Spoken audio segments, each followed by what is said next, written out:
வணக்கம் நண்பர்களே, நேற்று கொடுத்துருந்தோம் பிடிஎஸ்டி கொடுத்துருந்தோம். எல்லாமே பைக்கால் எல்லாமே டபுள் ட்ரிபிள் பக்கா ஜாக்பாட் எல்லாருமே பண்ணிருக்கீங்க. இப்பயும் போயிட்டு இருக்குது. இப்ப நான் 12 மணிக்கு இந்த வீடியோ எடுத்துட்டு இருக்கிறேன். இன்றைக்கு எல்லா அதாவது கால் ஆப்ஷன் எல்லாத்தையும் புக் பண்ணிக்க. நாளையில இருந்து 2 நாளைக்கு கன்ஃபார்ம் டவுன். அதுக்கு மேற்பட்டு டவுன் ஆகுதா இல்லையான்னு சனிக்கிழமை உங்களுக்கு அப்டேட் பண்றேன். எப்படி டவுன் ஆகுது இன்னைக்கு 2:30 மணிக்கு மேல 2:30 to 2:45 மேல புட்டு எடுத்துங்க. மெயினா சென்செக்ஸ்ல புட்டு எடுத்துங்க. அதுதான் மினிமம் பிரீமியத்தில் இருக்கு. Nifty, bank Nifty, mid cap எடுக்க வேண்டாம்னு சொல்ல, அது ஹை பிரீமியம். அதை 1 லாட் எடுக்கிறதுல இதுல 3 லாட் எடுத்துக்கலாம்.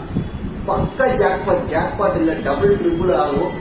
பக்காவா இது பண்ணிக்கலாம். நாளைக்கு பக்கா டவுன், பெரிய டவுன் இருக்கு. இதே இன்னைக்கு இந்த இடத்துல இருந்து இன்னொரு ஹைக் போறதுக்கு கூட சான்ஸ் இருக்குது. ஹைக் போலியா, நோ ப்ராப்ளம். அதை பத்தி கவலைப்பட வேண்டாம். இங்க இருந்தே நீங்க அதிகமா லாட் எடுக்கிறவங்க இப்ப 1 மணி 1:30 இருந்தே நீங்க கூப்பிட்டு எடுத்துக்கிட்டே இருக்கலாம். இன்னைக்கே ப்ராஃபிட் கிடைக்க புக் பண்றது புக் பண்ணிக்க. ஆனா ஹோல்ட் பண்ணிக்க. நாளைக்கு கேப் டவுனா இருக்கிறதுக்கு 90% சான்ஸ் இருக்கு.